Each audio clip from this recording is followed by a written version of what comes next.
Fight of the night was Vettori and Allen. Performance of the night, Islam, Gautier, and Carly. Okay, they all won $50,000. Congrats to them. And it was a tough one between Vettori and Kevin Holland's fight. Yeah. Huh? Main event as well. Yeah.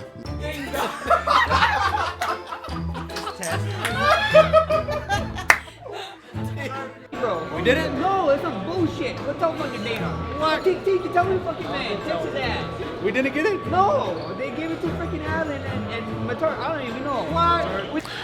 Are you surprised? I'm not.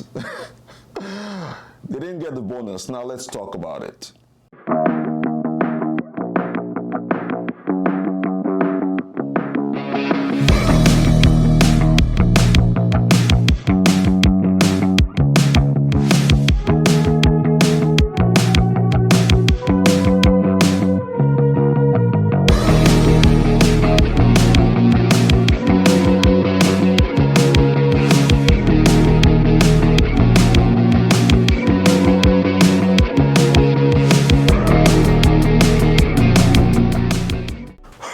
My good people, welcome back. First things first, as always, like, share, subscribe, hit the notification button, support this channel, guys. I'm just trying to do something in my own lane on YouTube, trying to grow this community of dumb casuals or just people who love and are passionate about mixed martial arts.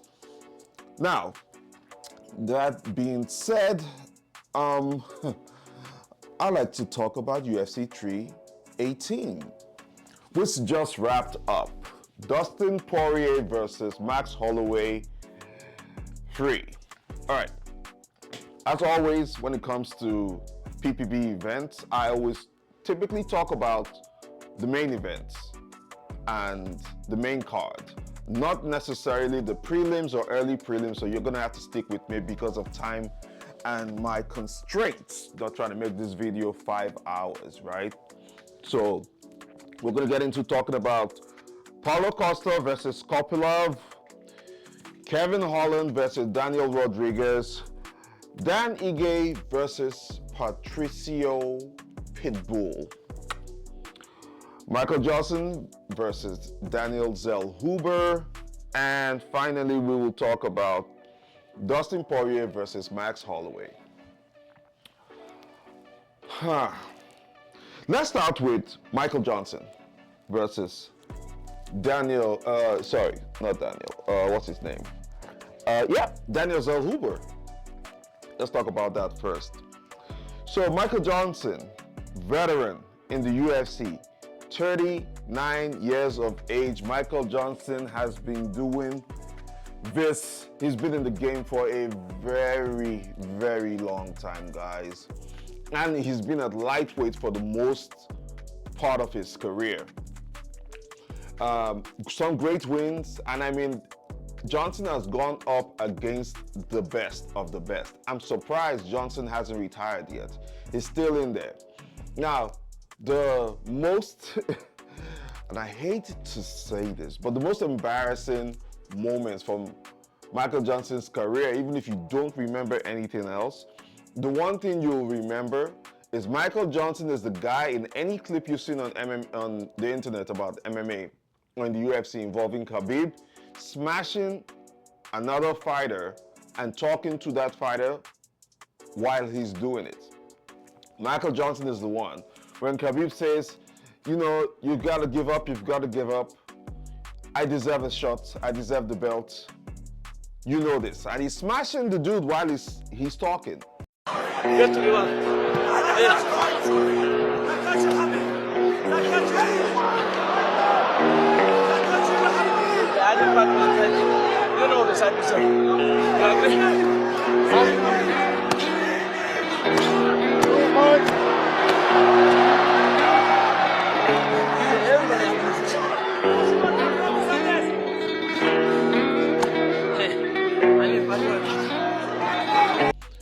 That person is Michael Johnson, right? But remove that moment, Michael Johnson has been in there with all the dogs in the lightweight division. I mean, Michael Johnson even has a knockout over Dustin Poirier. Veteran at this point. Now, he's had a couple of challenges in his career, a couple of losses here and there. You could argue, some could argue, and I don't mean this as an insult, Michael, in case you ever see this, I don't mean this like in a bad way. But some people have mentioned in the past, some fans have said Michael Johnson is a journeyman. I don't really care about that. I just know Michael Johnson has always been putting off exciting fights, win or lose, right? And then he's been on this win streak for about a 3-fight win streak now since 2024 to 2025. It's a 3-fight win streak. And boy, is looking really sharp. Michael Johnson is looking sharp as hell at 39 years of age, taking on these young guns. And he's not even doing it in a fashion that makes you suggest he's just a gatekeeper. The man is in it to win it. You have to respect that. You have to look at that and say, damn, that's inspiring. It's the same way Daniel Cormier mentioned that, you know, when he was talking to Michael Johnson at the pre-fight interviews.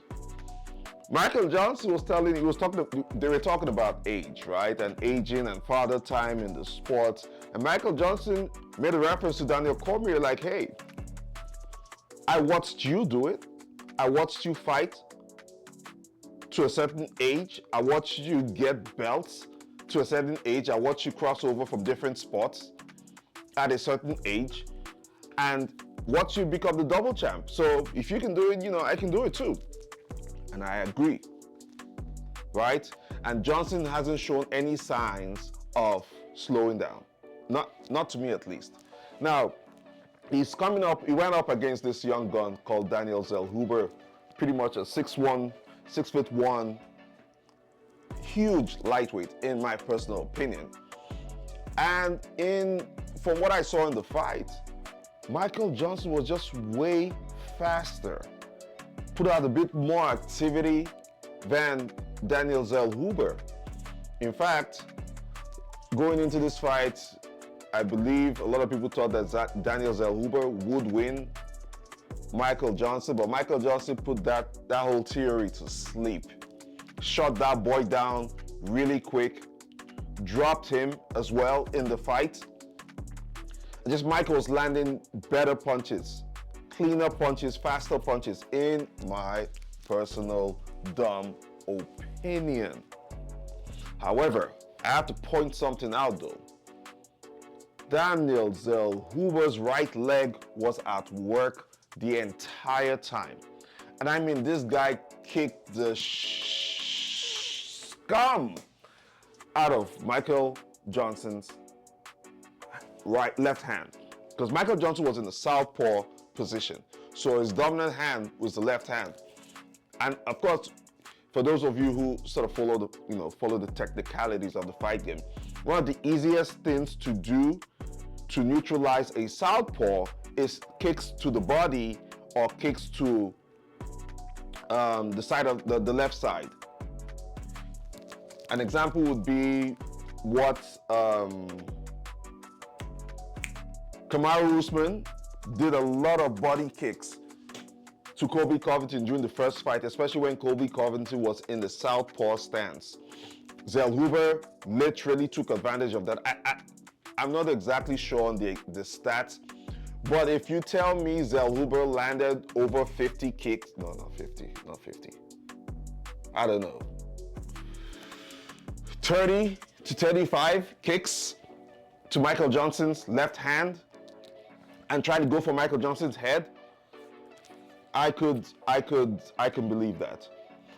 But it makes me wonder though. It was almost very one-dimensional for Zellhuber. In my opinion, guys, I don't want to go into the technicalities, well, just from what I saw. Zell just kept kicking. And when you do that many kicks, especially towards the body and towards the head, for me, you become almost one-dimensional and very predictable, especially for a veteran like Michael Johnson, who has seen it all. To go against a guy like that, especially as an up-and-coming fighter, you've got to really mix it up and be very dynamic to present something that Michael Johnson has not seen or never hadn't seen in a long time.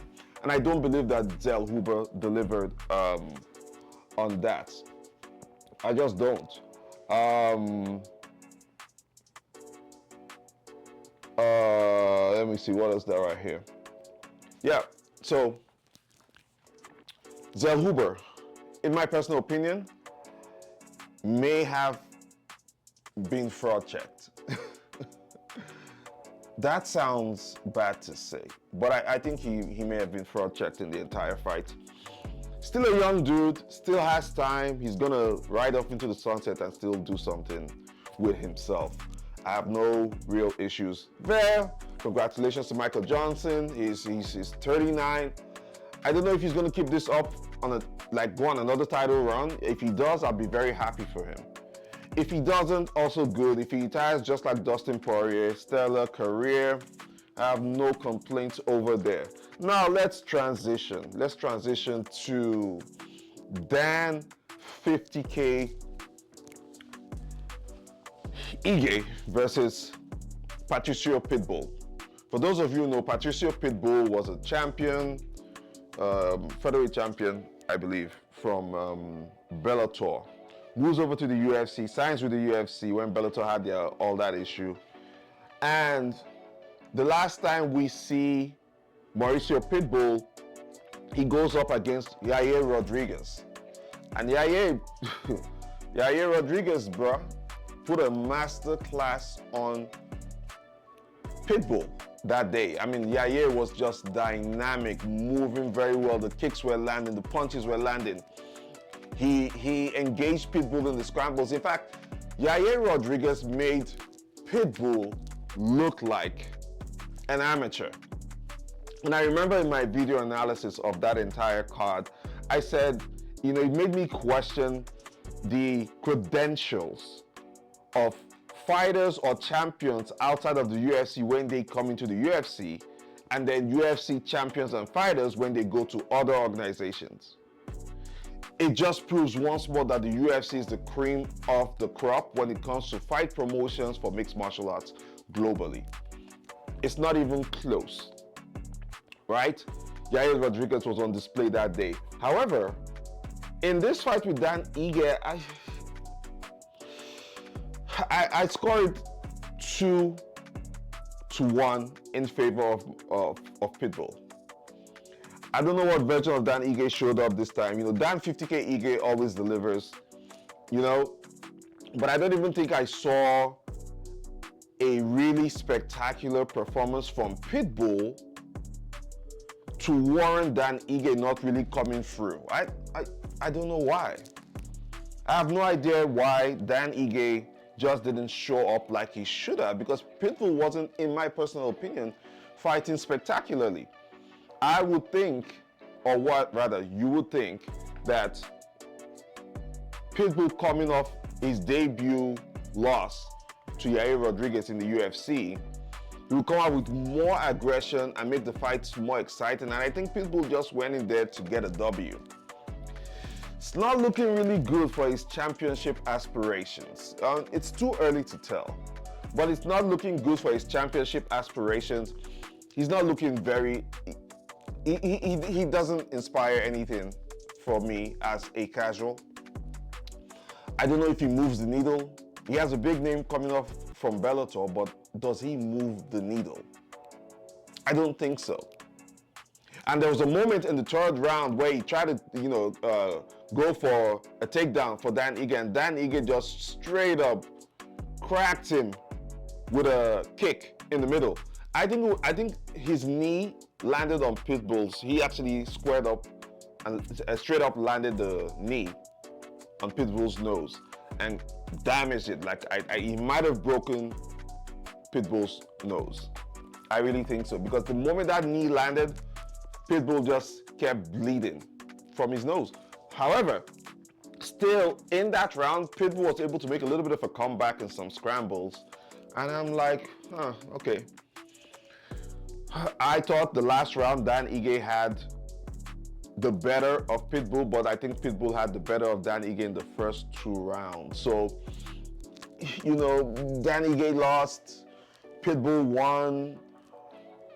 Was it something worth talking about or being excited? No, it wasn't. It wasn't. It's one of those fights where it's like you just remember it from an analytical point of view, but you don't remember it because it made you feel good. You don't remember it because it's a fight to talk about or one for the ages. There was no spectacular highlight reel in that fight.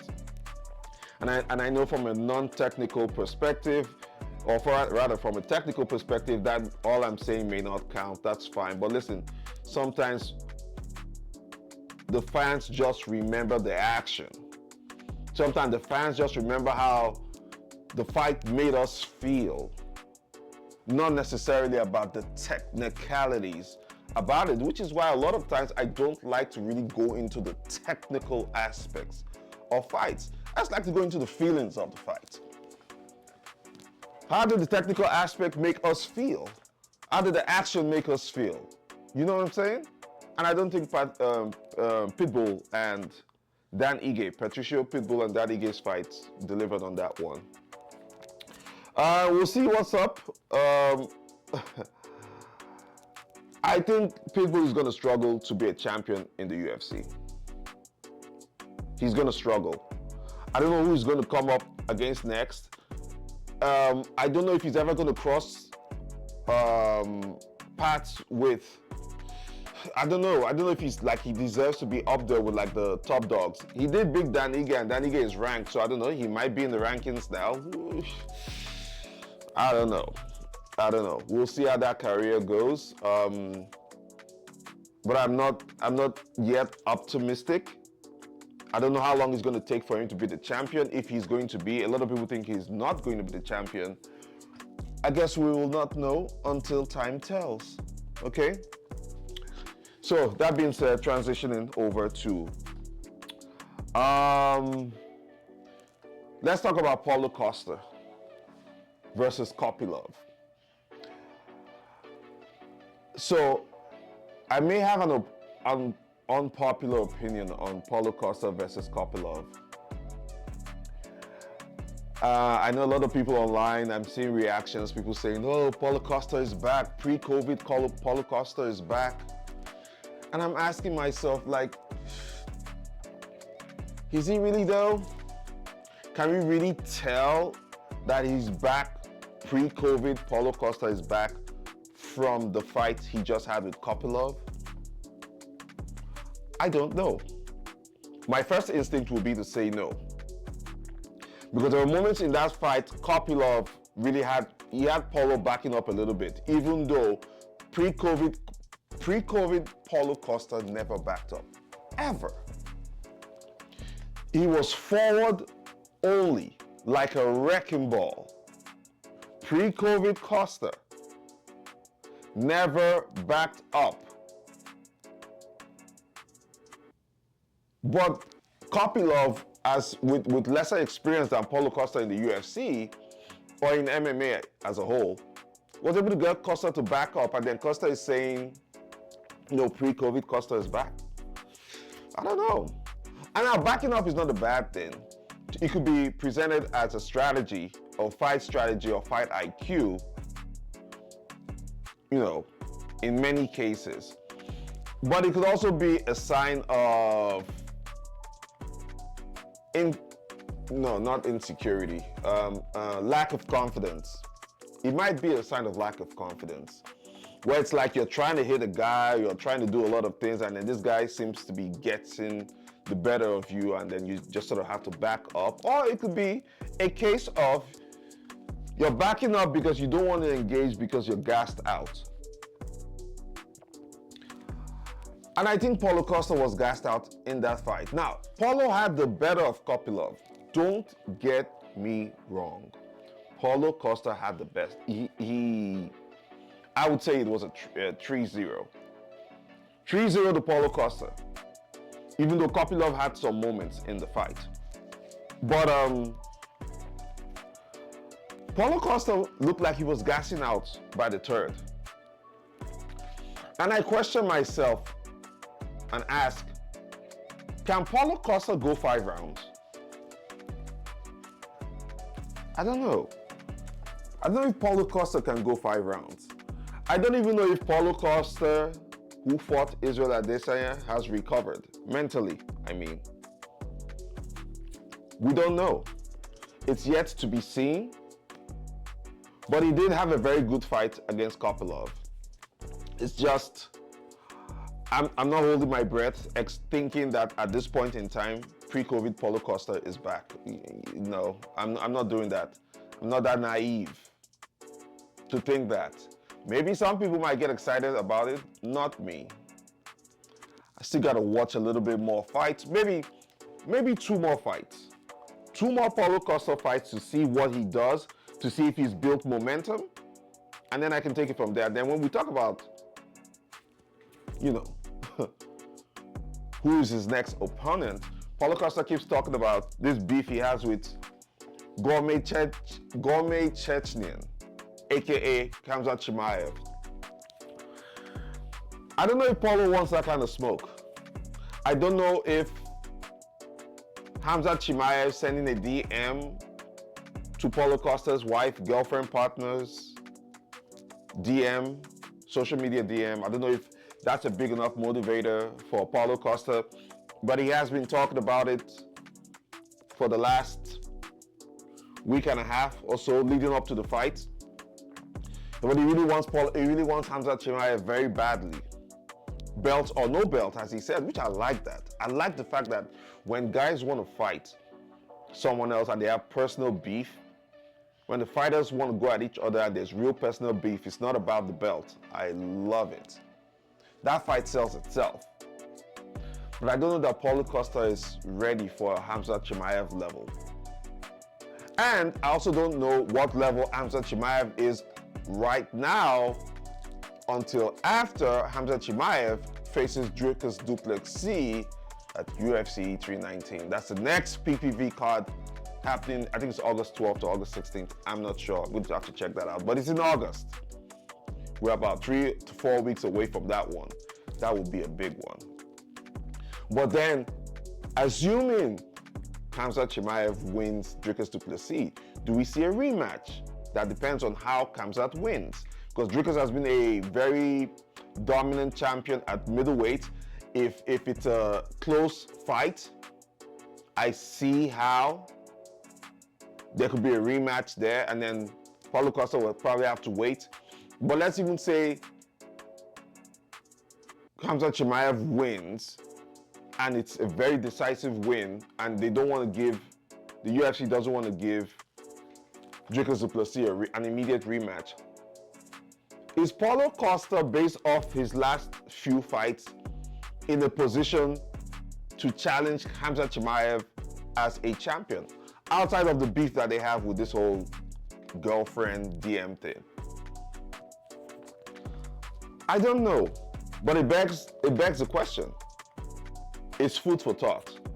I don't think Paulo Costa is in a position to fight for a belt right now. I think he's maybe 2 really decisive fights from a belt.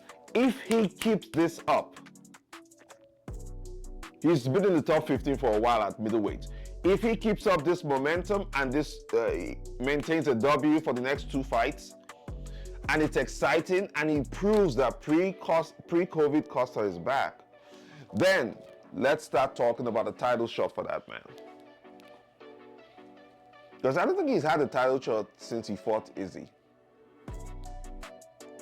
We'll see. We'll see.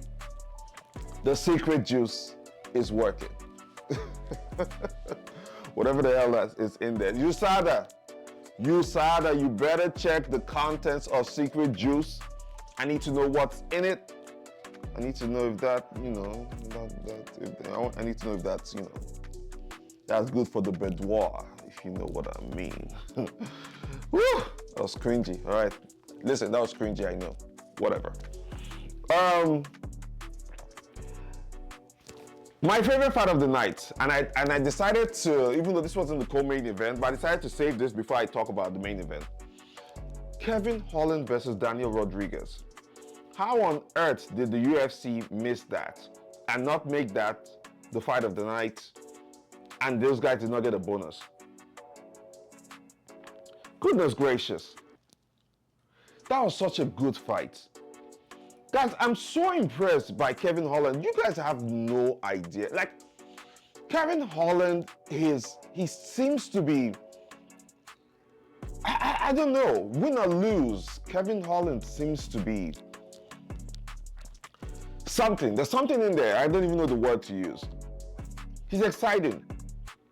He's dynamic. He's unpredictable sometimes. And you can't, Kevin Holland is one of those guys where you can't seem to bet for or against him. You just know you're going to get some good fights when he goes into the octagon. That's all you know. And then you also know he doesn't want to run for the belt. That's it. He really loves the fight game and he really loves money. My boy is making money, a lot of money. And he fights what, 4 or 5 times a year? He's fought like Kevin Holland seems to be on the fight every 2 months. And we love it. He's the definition of an active fighter. Even when he gets injured, he comes back with like there's quick turnarounds. And in this fight with Daniel Rodriguez, I ain't even gonna lie. Rodriguez had Kevin Holland hurt for a majority of that fight. Rodriguez, we got to give it to D-Rod. D-Rod really put it on Kevin Holland. But then Kevin Holland had moments also where he put it on D-Rod. He dropped D-Rod as well. And at some point, because of how much energy these guys had exhausted, there were moments where during scrambles, you could see both of them not really doing much activity. It was brief moments, but you could see where it's like, all right, I'm in a little bit of safety here. Let me catch my breath. Like, these guys were exhausted.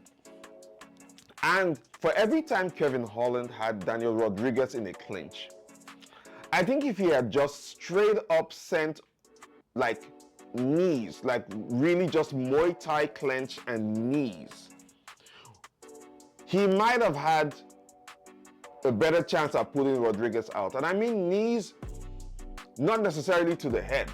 He could have just even knees to the body, knees to the plexus. It might have worked if he was patient. But I noticed twice he clenched, he clenched, Muay Thai clenched Daniel Rodriguez's head, and then he tried to do a standing flying knee, like on the spot flying knee.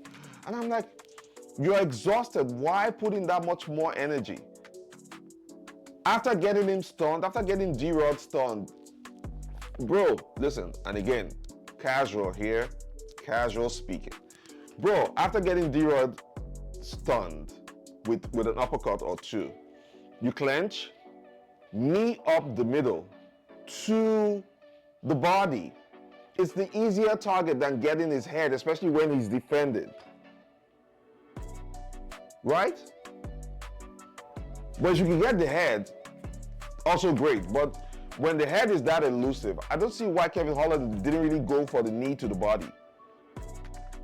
And in my personal opinion, moves like that or decisions like that actually costed the fight, but it doesn't matter. It was an exciting fight. It was a war of attrition.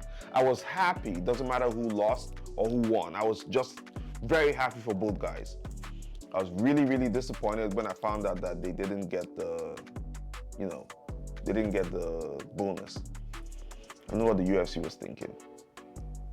No, it wasn't for me. It wasn't Marvin Vettori versus Brendan Allen.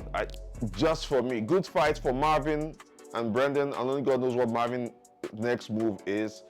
We'll talk about that later. I'm not really interested in Vettori.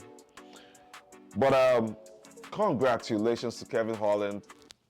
I see Kevin Holland fighting 2 more times before the year runs out, especially if he doesn't have like major injuries. And I'm here for it. I'm here for it.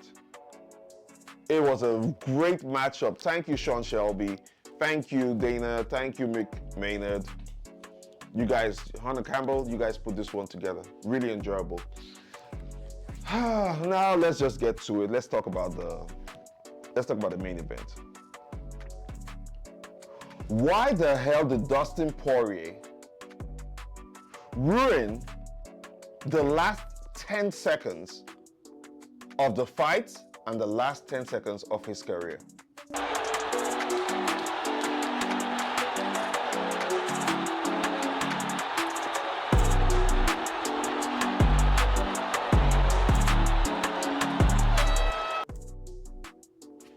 Why? Unpopular opinion. That ruined the fight for me. We already know the signature move of Max Holloway. We already know it, right? Max Holloway points to the ground the last 10 seconds and then you go at it. It's funny, he didn't point to the ground in the first, he didn't go at it with Ilia Topuria in the first 10 seconds. But I understand, but it is Max Holloway's thing. And the guy who we always thought would throw down with him the most is Dustin Poirier. And Dustin Poirier actually has thrown down with Max in the middle in previous fights. I think when they fought the second time. But then, with this one, he did, listen, to be fair, Dustin Poirier mentioned that if Max points to the ground, he's gonna scramble with Max and try to take him down. I didn't really think he would do it. I just thought, yeah, Dustin just talking a lot of, he just wants us to talk. He wants to trick Max into thinking he's gonna scramble. But he did. He did. I did not like that aspect of the fight. Ruined it for me. Like, it just ruined it for me, right? And one of the reasons why it ruined it for me is this. So, the fight card started with about, give or take, about 7 or 8 finishes and stoppages in the prelims. I'm like, oh, okay. We have a good fight card going on here. It's like back-to-back. Finish, finish, finish, finish, finish, finish, finish. And I'm like, that's a lot of finishes. And we love it.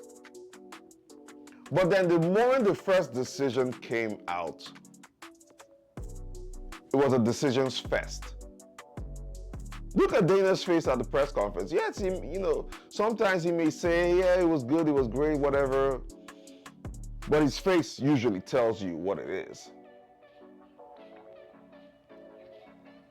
And then it was just lackluster. It was lackluster decisions all the way to the end. So for me, having gone through the high of all the finishes and then having to go through lackluster, more or less, lackluster decisions, not lackluster fights, lackluster decisions. I was just hoping that the last fight, the main event, would end with a KO or a finish or an all-round brawl. That's not what we got. It was such a downer. And Dustin did say at the press conference that, listen, Max, when he felt a few shots Max hit him with, he's like, yeah, F that. I'm just gonna wrestle. Bro, you could have still stayed in there for another 8 seconds. I think somewhere in Dustin Poirier's mind, he was trying to not be the highlight like Justin Gaethje. Because I tell you for free, Max Holloway at 155 hits like a mother. You see what he did to Korean Zombie at 145? And other guys at 145, but at 155, what he did to Justin Gaethje? Ooh-wee. That Max Holloway is a bad MFer. That is a BMF.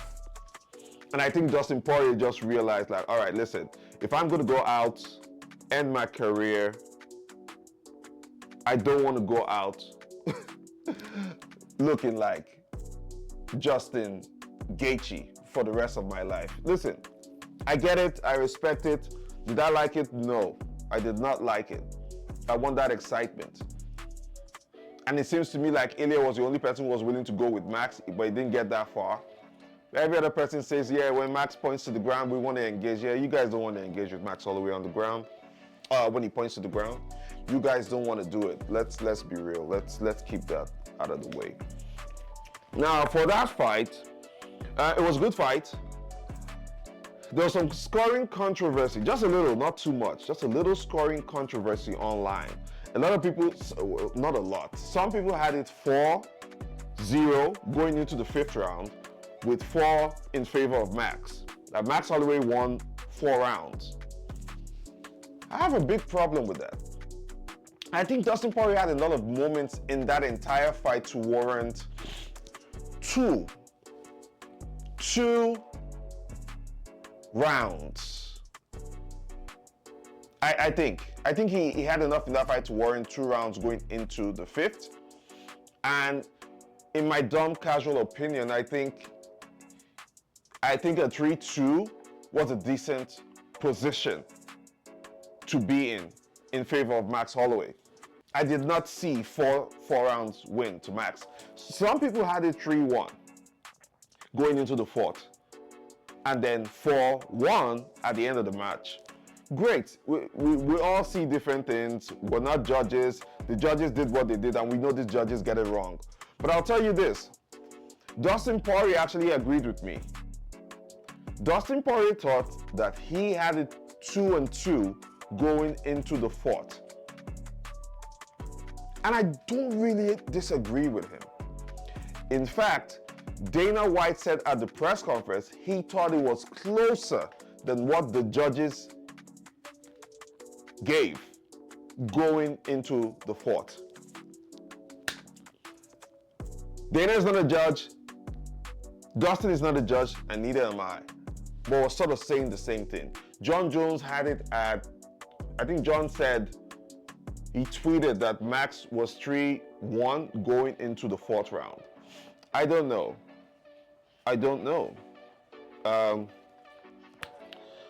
Max won. Listen, that Max won. Let's accept it for what it is. And then speaking of Max, what's next for Max? We question. Uncle Chael Sonnen, you little sneaky bastard. Uncle Chael Sonnen tweeted, Ilya Topuria is still the BMF. Ilya Topuria is the BMF. And I understand his sentiments in many ways. But on paper, sir, technically he's not. He's the people's BMF in a way.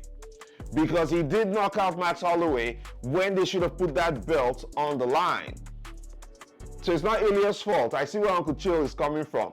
But to say that, I just thought it was a sneaky move to say that on the night of UFC 318, in my personal opinion.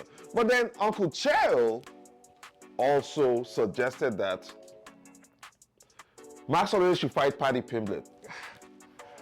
I don't want to see that fight. I'm not even going to ask anybody anything.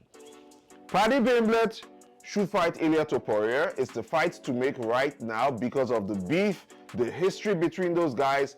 And I think, listen, Ilya, that would be a fantastic super fight. Yes, it would be a super fight because of the stardom level of both guys. That would be a fantastic super fight. We get that one cleared out, and then Max Holloway should face the next person, whoever has the belt. Chances are it's going to be Ilya Topuria. But I don't want to see Max fight Paddy Pimblett. I don't want to see that, especially at 155. I don't want to see that. Like, why? Who the hell cares about that fight? Do you? I don't. I don't care about Max Holloway fighting Paddy Pimblett. I care about Max Holloway fighting a rematch with Ilia Topuria. In fact, Max also mentioned he wanted to fight. No, not fight, but like Charles Oliveira. He mentioned Charles Oliveira's name. No, don't fight Charles Oliveira, Max. Wait out this period. Wait till Ilia fights. Wait till Ilia fights, and this just popped in my mind. Wait till Ilia fights Paddy Pimblett. Ilia beats Paddy, which I think that's what's going to happen. And then, Max, you sign up to headline the UFC White House event as the American BMF versus the foreign lightweight champion. Dana, you guys need to pay me for these strategies, because Max will still have the belt but it just means he's not going to fight for about a year. But Max will still have the belt until 2026. Then Ilia and Paddy fights. If Ilia wins, he's still the lightweight champion from a foreign country. If Paddy wins, he's the new lightweight champion from a foreign country. And then you have the BMF step up and say, we're doing this for the United States. We're doing this for the US of A. We're doing this for Uncle Sam, baby. How delicious would that be? Especially considering that the next other American you could have put in that position was John Jones. But we all know John Jones ain't reliable like that. And Dana even came out to say at the press conference of UFC 318, the post-fight press conference, Dana said he can't put John Jones in that kind of position because of how unreliable John Jones is. And I'm paraphrasing here, but that was the sentiment shared. What do you guys think? If you guys disagree, let me know. Feel free to comment in the comment section. Leave likes. We're trying to grow the community, guys. I'm doing my best over here, man. Just fucking, sign up, subscribe, like, share, engage. For those of you who've engaged so far, I really, really appreciate you. I'm telling you. I'm not that big yet. I usually see the comments and I'll engage, right? Feel free to reach me on Instagram, Twitter, TikTok. I am on all these platforms at The Dumb Casual. If you have been here this long, I thank you and I really appreciate you. And let's see what the future holds. I'll be having other videos later in the week. For now, we'll keep this nice and sweet. And I'll see you guys on the next one. Mr. TDC out. Peace.